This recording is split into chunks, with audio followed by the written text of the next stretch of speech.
Hello. Sunday morning பார்த்தீங்கன்னா எங்கள் டே வந்து நல்லா பீஸ்ஃபுல்லாக ஸ்டார்ட் ஆச்சு. உங்களுக்கு எப்படி ஸ்டார்ட் ஆச்சு சொல்லுங்கள். ஆக்சுவலாக பார்த்தீங்கன்னா மார்னிங் டீயோடையும் கொஞ்சம் இந்த பொறையோடையும் தான் இந்த டே ஸ்டார்ட் ஆச்சு.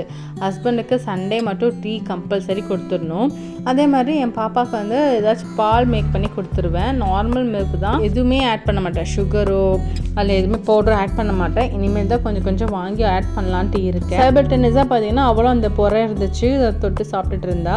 ஏன்னா மட்டன் குழம்பு சிக்கன் வந்து பெப்பர் ஃப்ரை செய்யலான்னு தான் பிளானு. மார்னிங் மட்டன் குழம்பு வச்சு இட்லி முடிச்சாதான் இவங்க பிரேக்ஃபாஸ்ட்டுன்றதே இறங்கும். எங்கள் வீட்டில் இருக்க குட்டீஸ்க்கும் சரி, எங்கள் வீட்டில் இருக்க தலைவருக்கும் சரி. ஸோ அவங்களுக்கு வந்து இதை ரெடி பண்ணி கொடுத்த பிறகு தான் எனக்கும் அந்த டே வந்து சாட்டிஸ்ஃபைங்காகவே இருக்கும். ஸோ அப்போ தான் அவங்களுக்கு வந்து இது சண்டே மாதிரியே ஃபீல் ஆகும் சொல்லிட்டு என்கிட்ட சொல்லுவாங்க. அதை மீறி ஏதோ வெஜ் செஞ்சாலோ மார்னிங் ஏதாவது சட்னி வச்சா கூட அவர் இந்த டிஃபன் பக்கமே எட்டி பார்க்க மாட்டார். எதுக்கு ஏஞ்சிக்கிறாருன்னு தெரியாது. மார்னிங் ஒரு 5 to 6 o'clock பார்த்தீங்கன்னா அவருக்கு எப்படி மொழி போகிறான்னு தெரியாது. மற்ற நாள் நம்ம எழுப்பினா கூட ஏஞ்சிக்க மாட்டார். ஆனால் என் பாப்பாக்குன்னா அவள் சாப்பிட்ருவா எதுனாலுமே. இதுக்கு மட்டும் டானி ஏஞ்சி வாங்கி வந்து கொடுத்து ரெடி பண்ண ஸ்டார்ட் பண்ணிவிடுவார். சம்டைம்ஸ் பார்த்தா வெங்காயம் தக்காளி அவரே கட் பண்ணி வச்சிருவார். அது கட் பண்ணி வச்சா எனக்கு செய்யறதுக்கு ரொம்பவே ஈஸி. ஆனால் கட் பண்ணாமல் இருக்கும் போது தான் பார்த்திங்கன்னா எனக்கு கொஞ்சம் லேட் ஆகும். ஸோ அதனால் இன்றைக்கி பார்த்திங்கன்னா என்னோடய ஸ்டைலில் மட்டன் குழம்பு, தனியா, மிளகு, பட்டை, பிரிஞ்சி இலை, கூடவே பார்த்திங்கன்னா காஞ்ச மிளகாய் போட்டு ஃபஸ்ட்டு இது நல்லா ட்ரையாக வறுத்துக்கணும். சோம்பு, கொஞ்சமாக ஜீரகம் நான் சேர்த்துருக்கேன். ரொம்ப வறுத்துடக்கூடாது, லைட்டாக சூடானா போதும். அந்த ஸ்டேஜ்லேயே சின்ன வெங்காயம் ஆட் பண்ணிக்கணும். கூடவே பார்த்திங்கன்னா முந்திரி ஆட் பண்ணி இதை நல்லாவே வந்து கொஞ்சம் வதக்கிக்கணும். ஸ்டேஜில் பார்த்திங்கன்னா தேங்காயும் கூடவே பார்த்தீங்கன்னா கசகசாவும் போட்டு கொஞ்சம் நல்லா வறுத்து எடுத்துகிட்டு அப்படியே நம்ம வந்து ஆஃப் பண்ணிடணும். கொஞ்சமாக ஆற விட்டு எடுத்துக்கணும். இது ஆக்சுவலாக பார்த்திங்கன்னா தேங்காய் வறுக்கிறது வந்து ரொம்பவே பெட்டர், ரொம்ப ஃப்ளேவர்ஃபுல்லாக இருக்கும். இந்த மசாலா நீங்கள் ஃப்ரெஷ்ஷாக அரைச்சி போட்டு பாருங்களேன், ரொம்ப சூப்பராக இருக்கும்.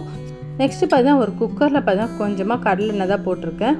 இது கூடவே கொஞ்சம் ஸ்பைசஸ் ஆட் பண்ணிக்கிறேன். பட்டையும் ஜெல்லையும் ஆட் பண்ணிக்கிறேன், வேறு எதுவுமே போடல.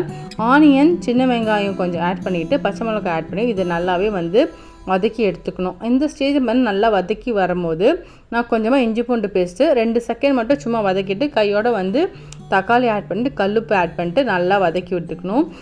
அது மட்டும் இல்லை, இதில் பார்த்தீங்கன்னா ஆயில் நான் கம்மியாக யூஸ் பண்ணியிருக்கனால தண்ணி தெளித்து நான் வதக்கிட்டுருக்கேன். இது கூடவே பார்த்தீங்கன்னா நாம் வந்து மிளகாத்தூள், வீட்டில் அரைச்ச மிளகாத்தூளும் கொஞ்சமாக கரம் மசாலா மட்டும்தான் ஆட் பண்ணியிருக்கேன்.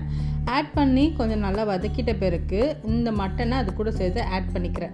ஆட் பண்ண பிறகு நல்லா வதக்கி விடணும். ரொம்ப பெருசாலாம் இல்லைங்க, மினிமலாக இந்த சண்டே நான் செஞ்சு கொடுத்து வச்சுக்கோங்களேன்.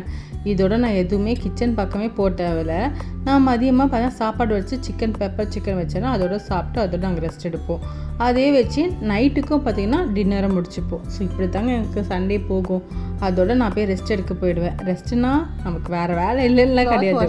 அவ்வளோ டேக் கேர் பண்ணுறது இருக்கும், அவள் கூட விளையாடுறது இருக்கும். ஆர் வந்து அவள் எங்கேனாச்சும் ஈவினிங்காக எங்கேனாச்சும் போகலாம், போர் அடிக்குதுன்னு போது சடனாக வண்டி எடுத்து ஒரு ரவுண்ட்ஸ் போகலான்னு சொல்லிட்டு போவோம். ஸோ இந்த மாதிரி தாங்க இருக்கும். நீங்கள் எப்படிலாம் சண்டே என்ஜாய் பண்ணுவீங்க? அதாவது ரொம்பவா எக்ஸ்பென்சிவாக இல்லாமல் நம்மளோட பட்ஜெட் ஃப்ரெண்ட்லியில். இப்போ பார்த்தீங்கன்னா இந்த மசாலா வந்து நம்ம கிரைண்ட் பண்ணி எடுத்துக்கலாம். நம்மளுக்கு ஃபேமிலிக்கு ஏற்ற மாதிரி, நமக்கு பிடிச்ச மாதிரி. மால் போய் தான் என்ஜாய் பண்ண அவசியம் இல்லைல்ல.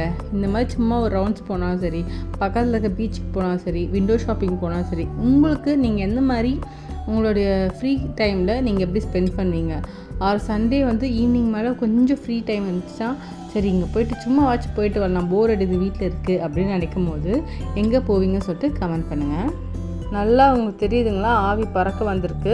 இதுக்கு வந்து உங்களுக்கு தேவையான அளவுக்கு தண்ணி ஊற்றிட்டு நல்லா கலந்து விட்டுட்டு விசில் போட்டுடணும். இப்போ ஒரு 7 அதுக்கப்புறம் தேங்காய் அதெல்லாம் ஊற்றிட்ட பிறகு 1 விசில் 2 விசில் விடுவேன். அப்போ தான் எனக்கு ஒரு சாட்டிஸ்ஃபைங்காக இருக்குது. அந்த மட்டன் வேகிறதோ சரி, ஃப்ளேவர் உள்ளே இறங்குறதோ சரி, ரொம்பவே சூப்பராக இருக்கும். ஸோ கையோடு பார்த்தா இட்லியை ஊற்றி வச்சுலாம் சொல்லிட்டு ரெடி பண்ணிட்டேன். ஸோ கிச்சன் இப்போ இப்படி தான் இருக்குது. நம்ம ஆல்ரெடி எடுத்து வச்சுருந்த மாவு இருக்கிற இடத்த எல்லாமே கிளியர் பண்ணிட்டோன்னா அப்பாட ஒரு வேலை முடிஞ்ச மாதிரி எனக்கு ஃபீல் ஆகும். விசில்ஸ் எல்லாமே வாஷ் பண்ணிடலாம் சொல்லிட்டு நானும் ரெடி பண்ணிட்டு இருந்தேன். ஸோ நல்லா விசில் வந்து ஒரு 6-7 விசில் கிட்ட வந்துருச்சு. உங்களுக்கு பார்த்தாலே தெரிஞ்சிருக்கும், சூப்பராக வந்திருக்கு. நம்ம அரைச்சி வச்சு இந்த விழுதை வந்து இதில் ஊற்றிடலாம். கொஞ்சம் அதிலே தண்ணி மிக்ஸ் பண்ணி ஆட் பண்ணிவிட்டு நல்லா கலந்து விட்டுட்டு ஒரு 2 விசில் விட்டால் போதும், ரொம்ப சூப்பராக வரும். ரொம்ப தண்ணியாகவும் இருக்காது, ரொம்ப திக்காகவும் இருக்காது, கரெக்டாக இருக்கும். இட்லி சாப்பிட்றதுக்கும் சரி, சாப்பாடு சாப்பிட்றதுக்கும் சரி. ஏன்னா நம்ம முந்திரி போட்டிருக்கோம், கசகசா போட்டிருக்கோம், தேங்காய் போட்டிருக்கோம், நல்லா ஃப்ளேவர்ஃபுல்லாக திகட்டவும் திகட்டாது. ஸோ ஏற்ற மாதிரி தான் நம்ம எல்லாமே கொஞ்சமாக தான் மினிமலாக தான் யூஸ் பண்ணியிருக்கோம். நீங்களும் ட்ரை பண்ணி பாருங்கள். இட்லியும் நான் ரெடி பண்ணி எடுத்துகிட்டு இருந்தேன். இது எல்லாமே போட்டு பவுலில் போட்டு நான் எடுத்துகிட்டு போய் ஹாலில் வச்சுக்கோங்களேன்.